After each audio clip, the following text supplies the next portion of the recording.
It's not a. My name is Brianna. This is the Mama Knows Lit podcast. We're bringing you indie authors and illustrators to tell their stories and inspirations about books that you should read anytime, you or your kids. So today we have a special guest. We met her. This is Lauren Ranalli. She was in our Roar Random Acts of Reading series, and she has several books out. And we're going to talk about one specifically today. It's called Let's Meet on the Moon. So Lauren, welcome. Thank you for coming back. Thank you for your Thank creativity. you. And I'm so happy to have you. Can you tell us a little bit about your book, Let's Meet on the Moon? Yeah, I would love to. Thanks. First of all, thanks so much for having me back. It was so fun to be here the first time. So I'm really excited. Yes, Pleasure. Let's Meet on the Moon. It was my third out of fourth children's books. This one came out in 2020. And it is the story, I'm going to hold it up here. It's the story of long distance friendship and sort of how we can stay connected to people we love. And so, yeah, it came out, it's been out for a few years now, and it's one that's very close to my heart. And what makes this book so special for you? Well, the thing I think that makes this book so special is that like I said, it's about how to stay connected to folks. You know, this book was initially inspired by, we had friends who lived on our street, and they were moving away. And they weren't moving far. They were moving like 20 minutes, to another town. But it's still like we felt the impact that they were leaving. And, our kids were the same age. And so we thought about like, well, how to stay connected with them? What are some things we can do? And my kids were like, we could write them letters. I was like, we could absolutely write them letters. And I'm someone who I love letter writing and I loved getting mail as a kid. So that inspired this idea for the book. But what's interesting about it is that it was written in 2019, and then it came out in 2020 during the start of the pandemic. And so it really became, it kind of had this different life of its own, where it's like, we weren't even feeling connected to people 3 doors down, right? Like we were leaving letters in mailboxes for people on our street because it just felt like at that time, we couldn't even see them, right? And so the fact that this kind of came out during that time when it became even more apparent that we need to be able to stay connected to people we love it wasn't something I was expecting, when I wrote the book. I wrote it pre-pandemic, but the fact that it came out during this time really changed the impact for me. Wow. I mean, I think that's really spectacular. And it is interesting how it's almost like a premonition. You had this idea, and then all of a sudden, we were all feeling that sense of loss and lack of community and engagement, and how almost like poignant and poetic at the same time. So what do you hope kids get out of this story? Yeah.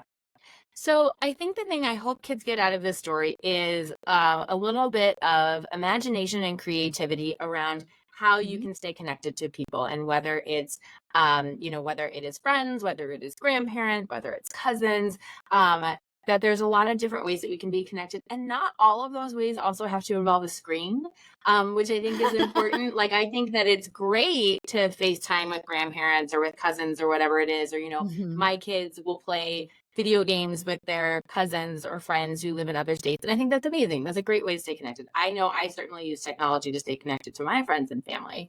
But there's also something I think really special about receiving something that's handwritten, something in the mail. And so the book actually comes with postcards that like you can send to friends and family. They wrap just out of screenshot. But they come with these postcards that you can send to your loved ones, so that there's just like a little something extra that they can have and hold on to. That's really, first of all, that's really creative. And a nice little addition to the book. That is so cute. I love that. So you kind of already answered this, but no. You did talk about like why. The letter writing is really cute. Like, so I was gonna say, like, why incorporate letter writing in the age of technology? But like, you covered that. Like, it is really special to get that handwritten letter. I remember passing like notes in school, Yeah. like, you know, up and back, and you try not to get caught in like the thrill of receiving that. And Oh, even as absolutely. an I mean, I used right? to, I would, I would spend my allowance money on like stationery, like note cards or cute pieces of paper that I would then mail to my friends. I mean, friends who, again, these were my friends in middle school, School right? pens. Oh, for sure. Yeah, I mean, I have all the, you know, I am a pencil girl. Like I have tons and tons of pencils.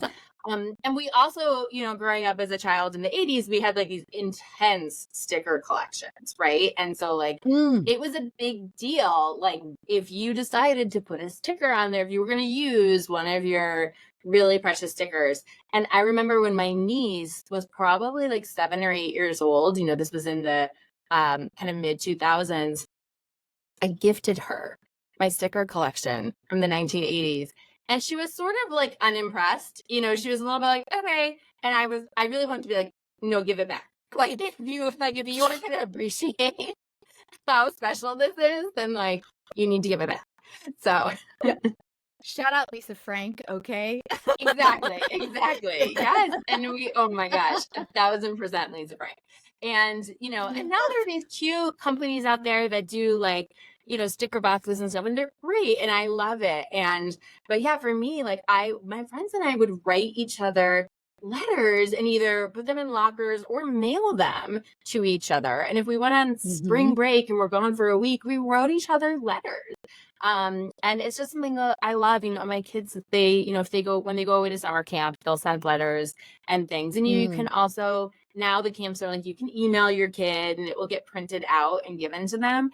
But it's not the same as the handwritten note, you know, with the heart that says love mom and all of that. Like, it's just not the same. I got two things. Yeah. In so many schools these days, they don't teach like cursive anymore because they feel like it's obsolete. And then even as an adult, I love getting a piece of mail that's not a bill. Love it. Ooh, yes, the best thing in life. It's so special. Yes, I want to touch on both of those. I'm going to start with the mail because I agree, like getting a little note in the mail that's not a bill, and is not like a catalog, is so lovely and special. And my girlfriends, my college roommates, I mean, I have been out of college for a very long time, but we are all, we kind of did like a, you know, sort of Secret Santa version, for Mother's Day. And we're each sending each other a gift for Mother's Day because we just, you know, it's like we're all bonded, you know, by friendship and by being moms, but you know, there's just something special about getting something from someone who's known you for, you know, 25 plus years, in the mail, which is fun. So we're doing that. And so, yeah, I'm excited about that. And then the handwriting. So it's really, this is an interesting thing for me because my oldest child, in the end of 5th grade was diagnosed with dyslexia and dysgraphia. So like the reversal of writing letters and numbers, and also like impact on reading. And he was diagnosed, I think, fairly late. Most people are like, no, you can be diagnosed much later in life with dyslexia. But I think for him, he was diagnosed late because in 2nd grade, you know, I think he had a teacher who was doing her best, and then he left 2nd grade in the pandemic, right? He did all of 3rd grade online where there was absolutely no handwriting. And then when he came back and did 4th grade, he started he was in person for 4th grade, but the sort of messaging at the time was like, well, everyone's behind, right? Which was true. Everyone was behind, because of the pandemic. But then it wasn't until the middle of 5th grade, where they're like, you know, like he's really struggling here. And so his handwriting it's terrible. And it's also, from what I have learned, like he's working with an occupational therapist through the public schools, which is great, like working on his handwriting. And she's basically said, by the fact that he's now, you know, 12 years old, she's like, his handwriting is sort of embedded into who he is. Like, it's essentially not going to get much better. And it that's like a concern for me. And then I have to think about, well, how much like in my business and my job, how much handwriting do I do for other people to view? Basically none. You know, I work for a national organization. I work out of Michigan. I'm emailing people around the country all day, every day. Mhm. I'm never writing something to them. The most writing, honestly, I do, aside from my notebooks, is when I sign my books and send them out, Yeah. right? That's sort of, and so I have to remember, like, okay, like it's not a thing that is going to stunt his, you know, life or career or development. But it is, I mean, Yeah. it's interesting to me because they, first of all, they don't teach handwriting the way they used to. And second of all, he has this you know, learning difference that really impacts his ability to write. And, you know, but still I try to encourage him if we're writing, you know, thank you notes for like a birthday or Yeah. something, you know, and for a while the handwriting piece was really frustrating to him. So I was like, okay, let's record thank you videos, right? We're going to record a thank you video and send it to somebody. Like, if this is a thing that really is hard for you, I'm not going to like, you know, try Mhm. to like force it on you. But I don't know. I sort of grew up loving that. And so it's really been a mind shift for me, even as a parent, that like the way he's going to express himself might be different than the way I. Yeah. Yeah. I remember having to like my mom making me practice like my handwriting because it was Yes. never good enough. Like it was just like crap. And I mean, it's still crap though.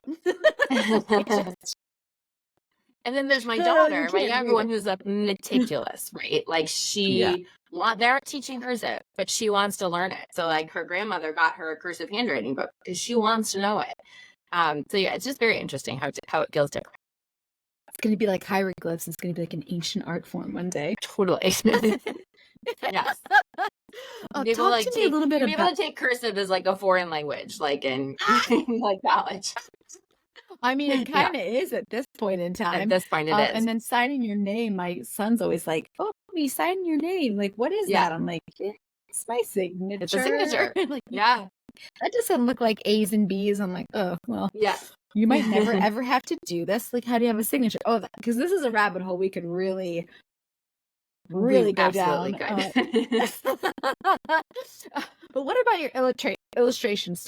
Speaking about hieroglyphics and pictures, Yes. tell us a little bit about your illustrator and why they were perfect for your book. So Emily Zywak is the illustrator that I worked with on my first 3 books, and she's just phenomenal. She's a local Ann Arbor woman. She's also a mom. She does illustration work kind of on the side, and she just like you know, the cover of this, it won like a children's book cover award and stuff. She's just so great. I'll show you a few pictures. And one thing that I love that she did is there's like on each page um there's like a hidden mailbox. Like, there's not really hidden, but there's a mailbox like embedded into each illustration. Like, here's one on the North Pole, like right by the igloo and stuff. And she just has this very Great. fresh shoot, like just I don't know. I just have always really loved, you know, her style and just the way that,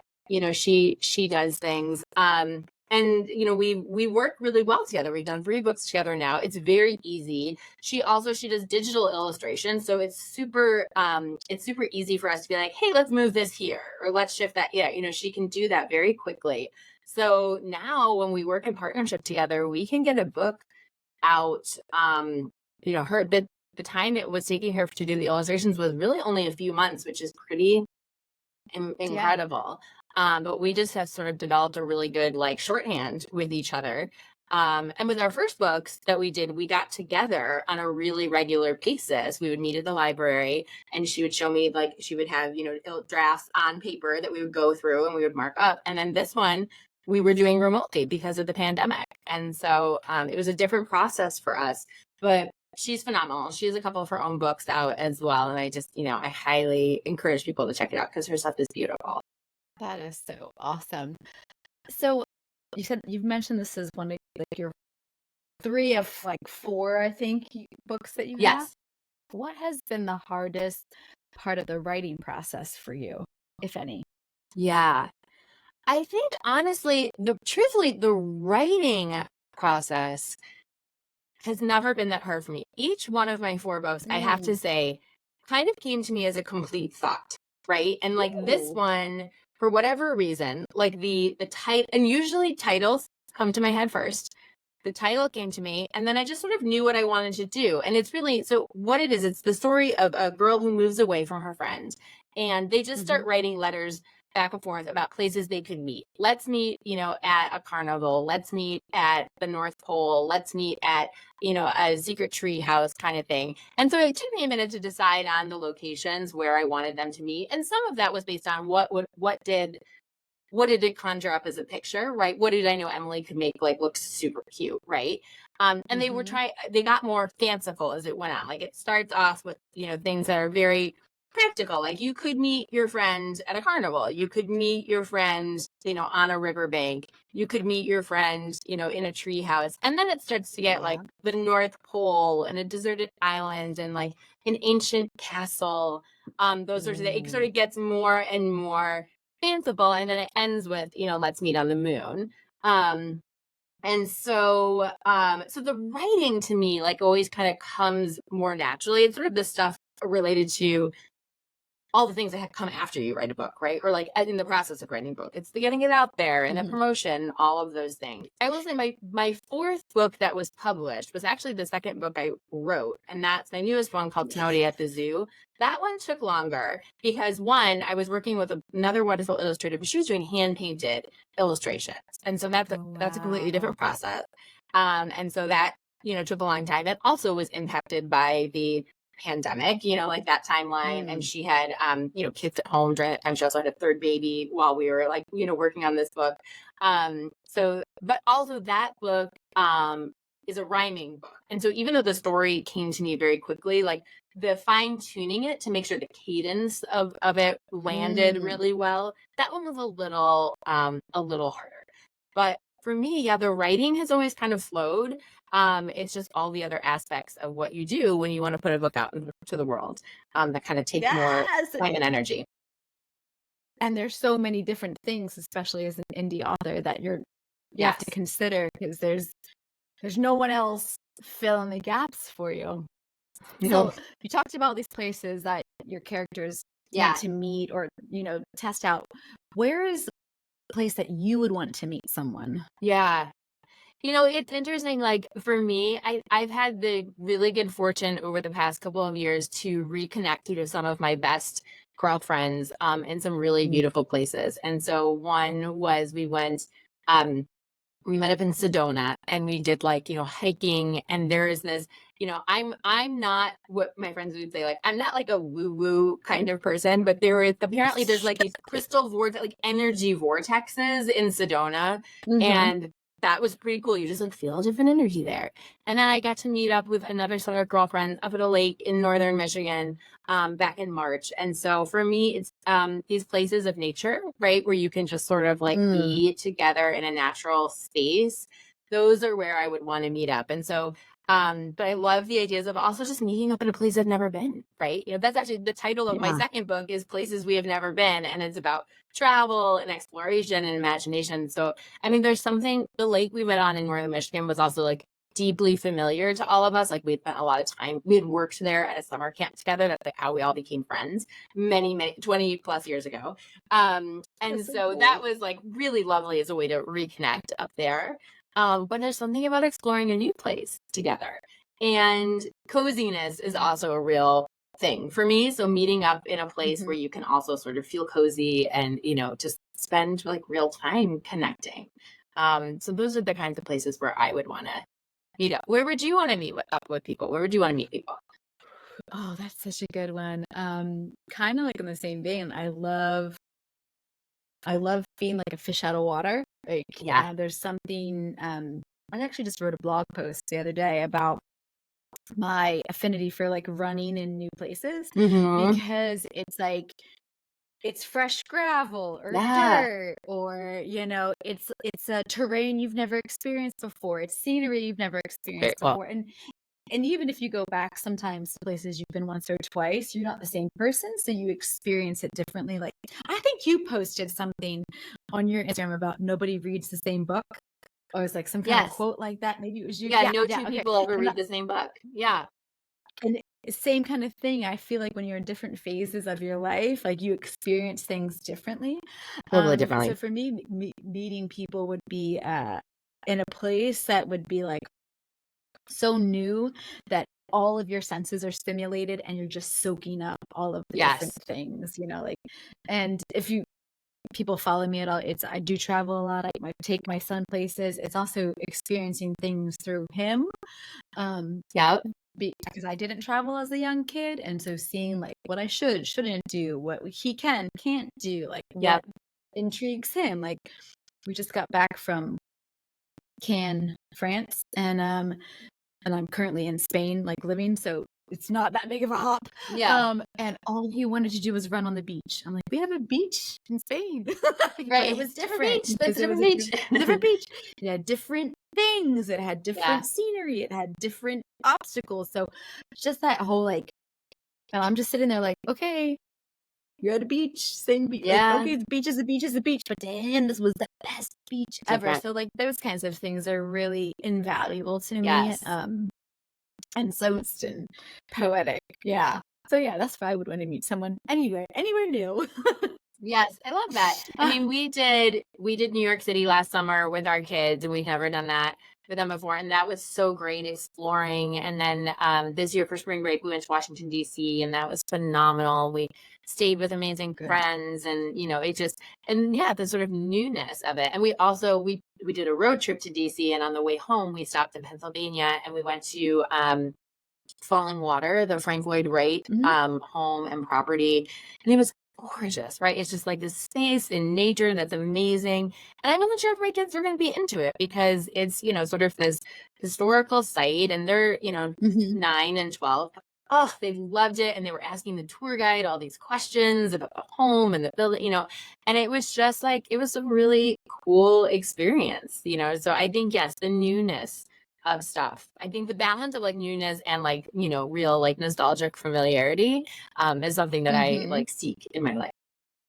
Oh yeah, but you just said a road trip to DC from Michigan, and that sounds with a 9 and 12-year-old. Whew. Good for you. Go Yeah, you, right. mom. There were Go those you. moments too. Yes. We listened to a bunch Oh of my podcasts god. though, so that was good. Yeah.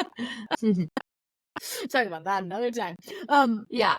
So this is an indie author podcast. So what does it mean to Yes. you personally to be an indie author? And why did you choose this path in particular? Yeah. So I mean, to me, what it means to be an indie author is that like you are a really inspired, committed person who wants your Mm. story to be out in the world. And if you're like me, you also maybe don't have the patience sort of for traditional publishing. Like it can take a really Mhm. long time. I mean, there's the fact, you're getting typically you get an agent and you submit to publishers and then, that can take a long time. And then even once a publisher accepts you, you're on their time schedule, Mhm. right? And it can be 2 Yep. years before your book hits the shelves. And I know authors who, especially during the pandemic, it had already been a 2-year wait to get their book on the shelves and it got bumped even further, right? Like there was not only was the pandemic, but then there was a national paper shortage, right? And it's like Oh, what, it was crazy. And so I just wanted my stories to be out there. And like I said, when I work Mhm. with Emily, we can get a book out in 8 months, right? And that's unheard of in the publishing world. And I was Mhm. also hearing from a lot of folks who were traditionally published that publishers now really do not do much marketing on your behalf. They will do some, right? They will do some marketing. I think what they do more of is the distribution, right? Like they can be really Yeah. helpful in getting your books into Barnes and Noble or whatever. As an indie author, you can still get your books in Barnes and Noble. It just takes more work.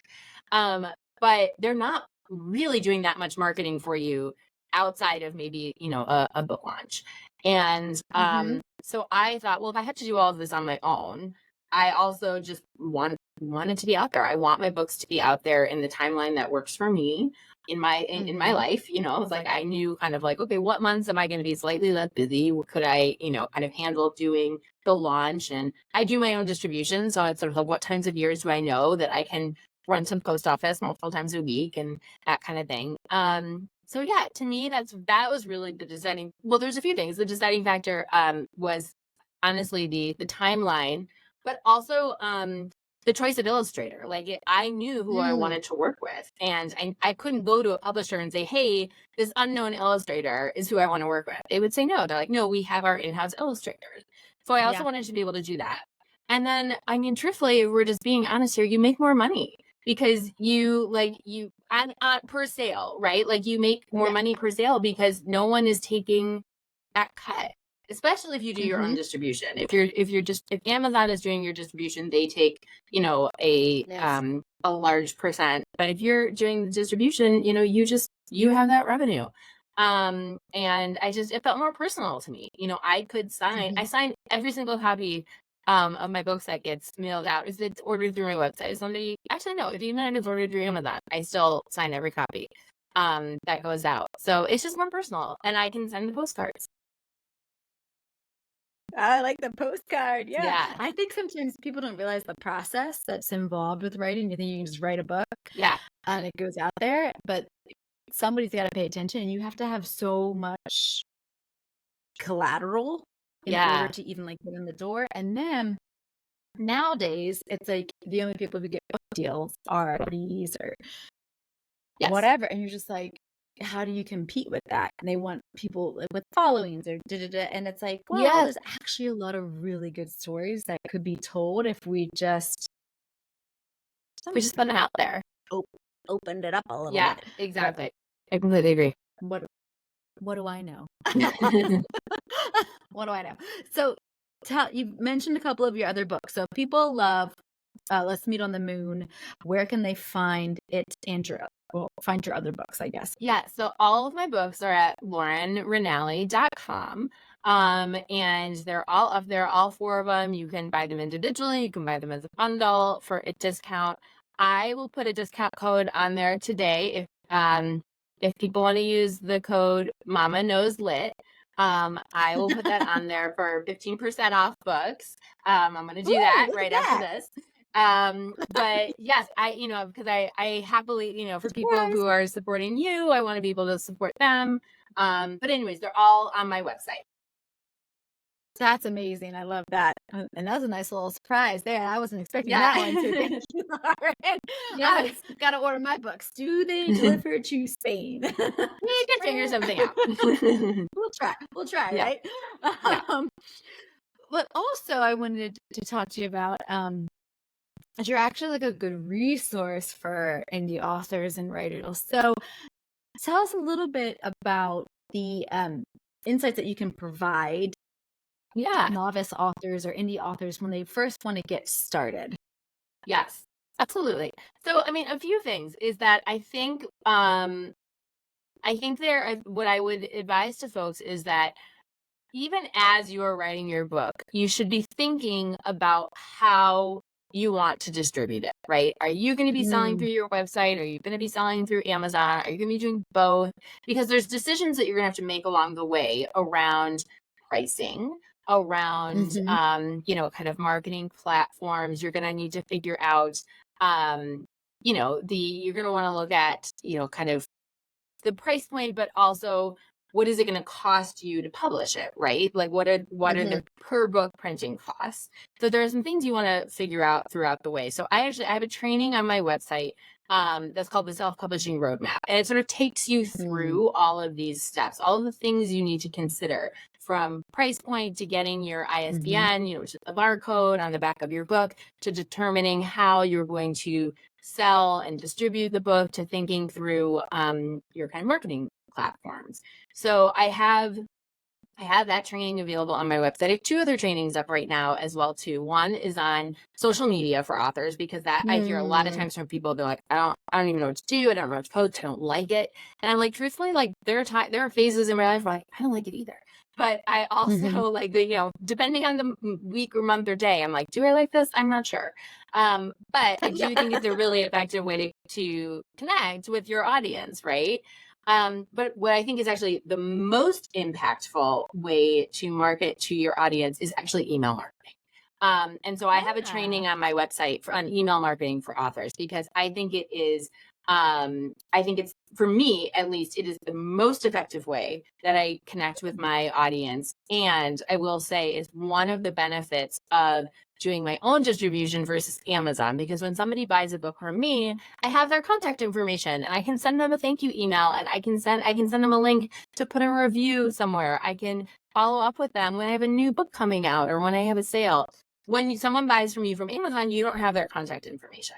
And so you Mm. don't, it's so hard to connect with folks to begin with, that making all Yeah. these sales where you don't then start building a relationship with somebody, Yeah. I think is a real disadvantage. So I strongly recommend to folks that they build an email list. And so I have a whole training, on how to do that. And then I also have a free blog on my website where I'm putting stuff up, ideally a couple times a month, with just things you should know, right? Things that you should know. Like, I'm trying to think, I'm gonna look at all that. Like, what are my latest blog posts that Please. I have put out? I have put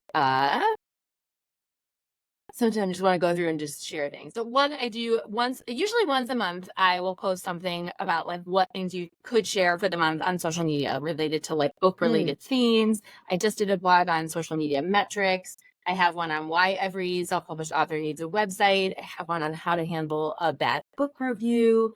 Something up here from That's a while ago helpful. was like planning your holiday book sales, what to charge for author visits, how to price your self-published books. I have tons and tons of resources on my blog that I hope people will check out. And that, again, just go to my website, laurenranalli.com, and that's all up there.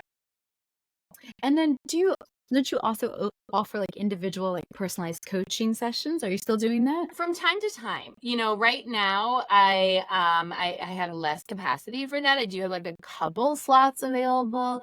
But it kind of depends. You typically over the summer when there's like a 10-day period when my kids are gone for summer camp, and I'll usually open up a few more slots then, because I'm like, okay, I have a little more space in my evenings. So I'll open up a couple. So it kind of, it sort of depends on the timing. Ebbs and flows. Gotcha. That Yeah, makes perfect sense. It's that delicate balance of doing what you love and being present for exactly. everything else. Everything else, including yourself, Yeah. Exactly. And like a job, like What a if you're job. working Yeah, full right. time, All these things. like there's all these other things that happen. Um, Yes. so why did you decide that this was important for you to share it with other authors? Yeah. I think what felt so important to me was that, I joined sort of, different like authors groups on Facebook or different like email Mm-hmm. listservs and I kept seeing people asking the same questions over and over again.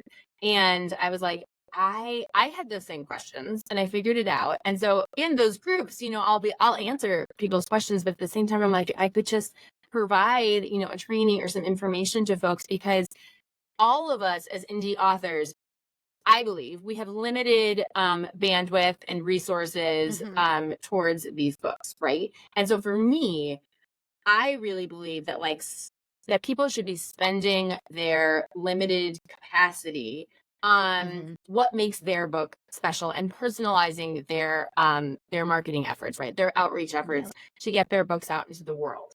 And seeing that people were asking the exact same questions. Where do I find my ISBN? How should I price my book? How many pages does it need to be? What size trim is the best? They're all legitimate questions. But I'm like, if I could just give you the answers rather than you spending time and spinning your wheels trying to find them, Yeah. spend that time and energy in other ways. And so for me, it was really just about like trying to build the overall capacity of the indie author community to say, here are the answers to things you're looking for that you're going to need to know. Mm-hmm. Every author is going to need to make those exact decisions. But Mm-hmm. where you really can like fuel and funnel your energy and attention is to getting your book out there in the world in a way that feels really meaningful and authentic to Mm-hmm. you. Yeah, I love that because I look at all these training things too, and I'm like, oh, I could do that. But like, that's not where my passion is. Like, this is more my passion. I love talking to people. I Yeah. like hearing their story. I want to help them help other people or get their message out. So I Yes. love that you said that. Like, that's what you're good at. And so you're like, I'll tackle this. And then like someone like me is like, oh, I really want to talk to everybody about everything. And I'm so Yeah. intrigued by it. and then I help, so I love that you're like putting that out there, like this is how we can help each other and help ourselves. And I think that's Yes. brilliant because my energy is better spent talking to you about your book and what Right. you can offer than it is me putting together a training, because if anybody has ever met me in person, I cannot teach, an Eskimo about ice. Like it's just not my capability. So I love But that you you are said super that. skilled in leading these conversations, which is great. Like, and authors need that. So, Right. yeah. See, look at that. Look at that. Yes. Is there any other insight or tidbits you can offer us before we sign off here? Yeah. I mean, I just think, well, on one, I think about, we're kind of coming up in the summer months and I think about like summer reading slide and all of that. And so I always encourage people, whether it's my books or others, but like get some new books in the house, right? Like go to the library. Just go to the library, just get some new books in the house. Summertime is such a great opportunity. And I have learned from my own child with dyslexia that audiobooks are great. Graphic novels, all of this, any way that you can get content into your brain is considered reading in my book. Even though that's not how I read as a child. But so I would say that first and foremost, to parents or caregivers. And then also if you are thinking about writing a book, like I think the world is big enough for all of our stories. So if you're thinking about doing it, I highly encourage you. And like I said, I've got a ton of resources for folks on my website. And I just think like, if you have a story that keeps coming back to you, keeps rolling around in your brain, then I think it's really meant to be told. Oh, I love it. I love that so much. And I really want to go down a dyslexia rabbit hole with you at another date and time because I've got questions. And Yeah, until for sure. that time when we can lie Until back, that time. to talk about all of the other things. Yes. I'm the mama who knows lit. This is the Mama Knows Lit podcast, and I hope that you find something that lights up your life.